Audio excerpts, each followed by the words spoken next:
Welcome to the Labor and Employment Law section, key case updates for the cases published during the month of July 2025. I am your host, workplace investigator, workplace attorney Javier Rivera Carbone. And today we have a panel of two key case presenters. On the one hand, Alexandra Sennett. She is a civil litigator and an associate at Tressler LLP, a firm representing employers. On the other hand, Drew Levine, who's the principal of Levine Labor Law, who's an experienced employment lawyer representing employees in Orange County. Today, we will be discussing the cases on the summary that was graciously prepared by Payne and Fears, and you have received that together with the link to this video. And we're going to begin on page 1 with a case that is going to be discussed by Alexandra. Alexandra, go ahead. Thank you so much for the introduction, Javier. So we are going to be discussing today Lampkin v. City of Los Angeles. And this gives us one of those rare moments in employment law where the Court of Appeals says no relief really does mean no relief, not even attorney's fees. So what this case is about is Deputy Sheriff DeAndre Lampkin said he was retaliated against for whistleblowing. The trial court the jury said, yes, whistleblowing was a factor, but the county had legitimate reasons for its decisions. And the trial court gave Lampkin's lawyers $450,000 in fees using the FEHA framework under a previous Harris decision, which allows attorney's fees even if there is a same decision offense. Now, here the Court of Appeals said not so fast under Labor Code 1102.6. If the employer proves the same decision defense, that's a total bar. That means no damages, no equitable relief, no costs, and crucially, no attorney's fees. And just to clarify for you what a same decision defense is, it's if the employer can show by clear and convincing evidence that discipline or termination was coming anyways, regardless of the whistleblowing action. And this would be based on performance, violations, and then retaliation is off the table. So the county was able to prove the same decision defense by documenting, and that record carried the day. So why Lampkin matters? It's clarity at last, because before Lampkin, it wasn't clear whether a plaintiff could win on principle or lose on principle, but still collect fees even if they lost that same decision defense. So the answer is simple. It means no relief, means no fees. And what the takeaway for employers is documentation employers is your shield. A strong record of performance issues or policy violations makes the same decision defense viable now. So defense counsel can revalue cases. Fee exposure is off the table if we have a strong defense through that documentation that a same decision defense would apply. But, you do need to distinguish FEHA from whistleblower claims. Under FEHA, which I'll let my colleague Drew talk about, is limited remedies and fees still may survive. But as I'm for the employers, I'm not going to touch too much on that, but just know that under Labor Code 1102.5 and 1102.6, attorneys' fees are slammed shut. You cannot get them if there's a same decision defense that is successful. Okay, Drew, thoughts? Well, my initial take from this holding is I may be unique amongst plaintiffs' lawyers. I don't know, but I like decisions that I think make for good public policy, even if that means I'm going to make less money. I strain to imagine a situation where I would take a case like this, which had apparently had some really significant evidence of misconduct on the part of the plaintiff that would have justified termination. I strain to imagine that I would have taken something like this all the way to trial. So for, I guess, selfish personal reasons, it doesn't bother me that much. But I do think that it's probably the right public policy decision for the reason that we don't want people that are not actually victims to strain the courts, to go to trial, and to cost California employers money. My view is that the merit or the strictures of California employment law and the leverage that's built into it with attorney's fees should be reserved for people that are actually deserving.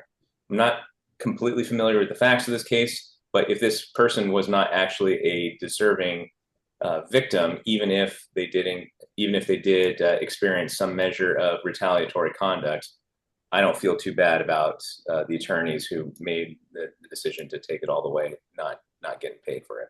And how would you know they weren't a victim when they come to you? I guess that would be through discovery, the discovery process. How would Yeah. you? Yeah. Well, that's it. I mean, when the discovery process, if the facts suggest that the person that has retained you is not as much of a victim as they initially represented, then I think you got to make a decision as a lawyer whether or not it's even reasonable to continue with the case or to take it to trial. I think if I were in this situation, I would try desperately to find some kind of settlement Mm-hmm. so that my client could get something, I could get something, I could get compensated for my time, but to stop the bleeding and to definitely not take a case to trial and impanel 12 people and force a judge and court reporters and bailiffs and all sorts of people to spend a lot of money litigating a case where my client may not have been deserving.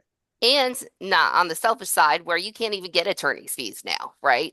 Because that's what Lampkin says. So same decision defense. Well, I'm confident in my ability to defeat the same defense. Okay, touche. This is an interesting case that I think should be read by all because the Court of Appeals sent the case back to the trial court. In this case, the county may get cost. So it's not only nothing for the plaintiff, maybe out of pocket for the plaintiff. Now, we're going to move on the next page on the materials. We're going to mention the holding of a case on the Court of Appeal, and Drew is going to lead on that. Yeah. So the case at issue is Brown versus the city of Inglewood, and the facts go something like this. Wanda Brown was the elected city treasurer of Inglewood, not an employee of the city of Inglewood, and in fact an elected official. So, however, Wanda brought an action to court alleging that she was the victim of retaliatory conduct when the city of Inglewood engaged in several behaviors that appeared to be retaliatory to her.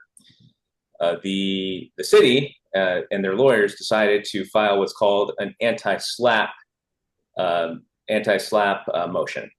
That's basically a motion to strike the complaint based on the fact that the claims are meritless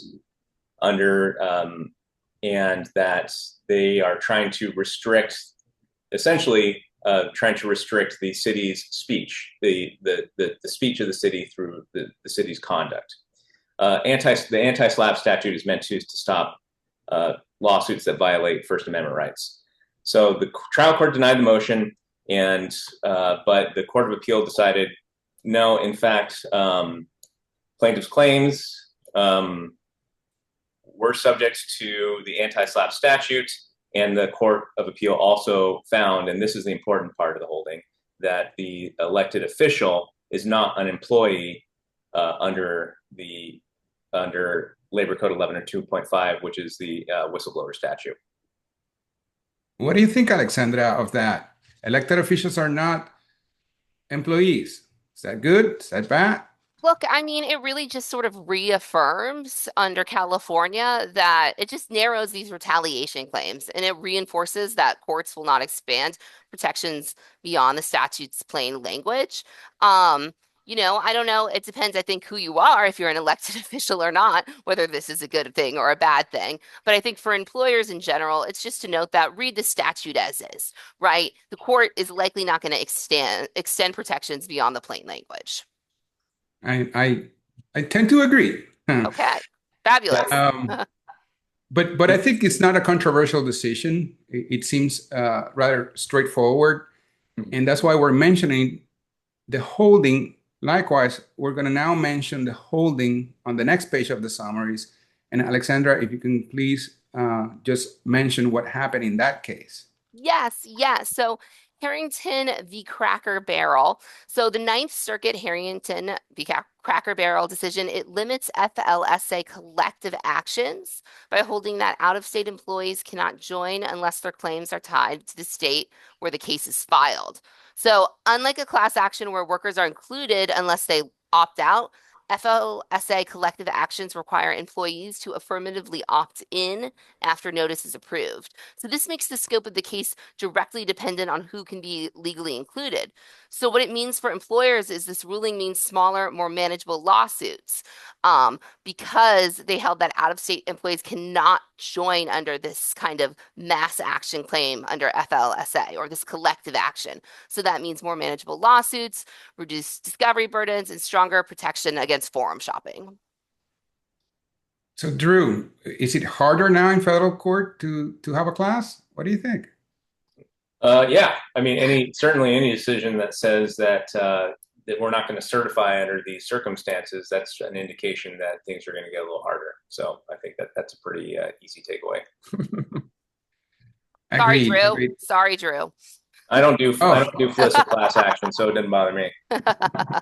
Well, although you probably that's not your bread and butter, there are a lot of members of the section that do deal with class actions, representative claims, both in federal court and state court. And that's why on the last page, interestingly, we get yet another case that deals with PAGA. So, Drew, I'm sorry, but can you discuss this PAGA case? I certainly can. And this is a holding that I think actually is good and it makes sense. I'm sure Alexander is not going to agree with that. Yeah, sorry. Yeah. Well, yeah, but like, you might, it is what it is. So here's sort of the sort of the bird's eye view, the way that I look at it. So it's no secret that PAGA has been used from time to time in a way that's kind of exploitative, where people come with claims, representative claims, saying we're going to enforce these labor code sections on behalf of the state of California, and we're going to get all these penalties. And just the mere specter of having to defend against all those types of claims forces people to settlement where they might not otherwise want to settle. It's just too expensive and too cumbersome to deal with these claims. So, I'm a believer that you shouldn't do that. You shouldn't file a PAGA claim to extort a settlement. That doesn't make sense. I believe in using these tools in the way that they're intended to actually achieve good public policy outcomes. And if you're doing it in the right way, it makes sense to reward the attorneys and the individuals doing it in the right way. So I am a believer in PAGA in general. And the reason why PAGA came to be in the first place is because the state of California, you may not have noticed, isn't always as well funded as we might want it to be, so that it actually is going to carry out all of its functions. So what was clear, and when PAGA was passed, was that there was a huge enforcement problem for systemic labor code violations. And it was already starting to be the case that that employers were getting out of class action accountability through their arbitration agreements. So PAGA was a good solution for that, in my opinion. So now you have people who are actually hurt, who know the situation on the ground where there's substantial systemic violations of the labor code, usually wage and hour law, where they can assert on behalf of the state of California that, no, we're not going to tolerate this. You're going to be held accountable. You're going to have to face penalties, and you're going to have to basically change your ways if you don't want to pay through the nose forever. So PAGA is a good thing when it's used correctly, in my opinion. Now, this decision deals with what's known as the phenomenon of headless PAGA. In the wake of the Adolph v. Uber Technologies decision, as well as the Viking River decision, which essentially said that when an individual case is compelled to private arbitration, that the individual case functionally has to proceed in the same forum as the representative case. So that became a big problem, and there was a lot of uncertainty about how the courts and how the law was going to deal with that problem. So what some plaintiffs' lawyers started doing was disclaiming the individual portion of their PAGA claim. So they're going into court saying, court, I'm not going to even pursue my individual PAGA penalties, right? I'm just letting them go. I'm just going to go represent on behalf of everybody else.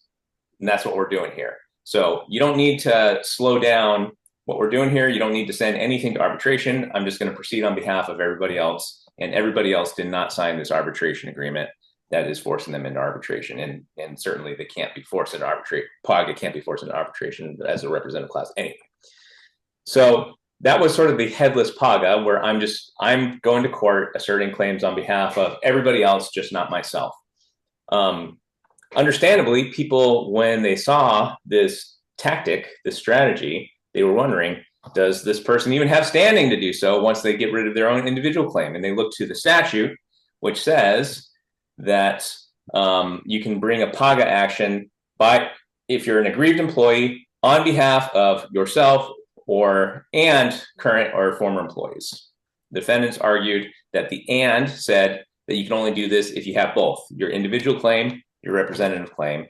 But the court in CRST Expedited Inc. versus Superior Court decided that no, that's not actually what the PAGA statute meant. It's kind of a unique law.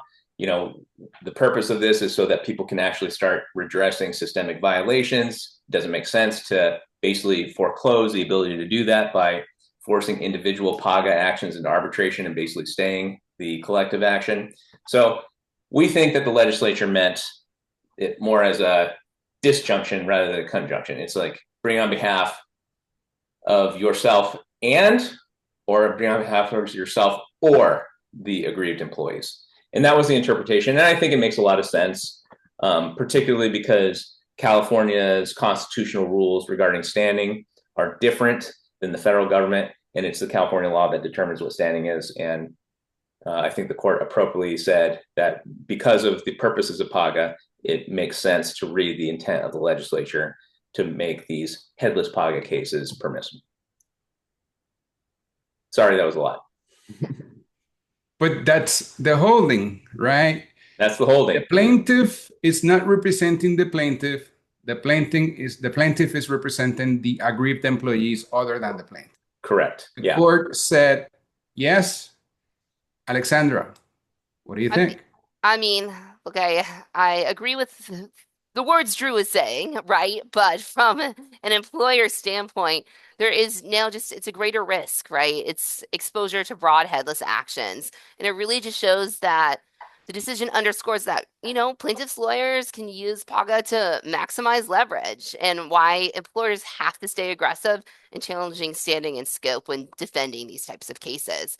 But yeah, I mean, it's from an employer standpoint. We don't love it. It broadens exposure.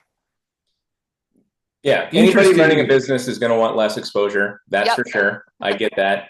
But, at the end of the day, there are people that use California laws in a predatory way on the plaintiff side. And there's also employers that hide behind strategies to avoid accountability too. And that's why we have these rules, and that's why we have these discussions, and that's why we have to navigate this in the right way. But I think, the good public policy outcomes are supported by this decision. Yes, and I tend to agree with you on that, Drew. Right. Alexandra, I apologize for speaking over you. Drew, to your point, Drew, this is the friction between the arbitration agreements, right? Mm-hmm. Requiring people or forcing people into arbitration, and how it then has an impact on PAGA as a collective. And to Alexandra's point, well, if it is valid to have arbitration, why not? Why should the state allow something other than headless PAGA claims? But this is not the end of it, I think. This only applies in Northern California. I think that there's a case in Southern California that is now pending before the Supreme Court. So we may have you both back to discuss that one when it comes down. Wow, you like us that much. Thank you. Maybe tap somebody that does representative work. I'm a FEHA guy, Thank you. Well, I appreciate your help, Drew. I appreciate your help, Alexandra. Thank you. Thank you to Plain and Fierce for preparing the summaries for today's presentation. And I want to invite everybody to next month's symposium. It's going to be on September 19th. And we have special guests. There's going to be at least 4 judges from the complex civil panel of Orange County Courts. And every time the judges come, we like to hear from them. So please do come September 19th, join us in person for the symposium. Thank you for your attention, and thank you to the presenters and Pain and Fears. Pleasure. Thank you.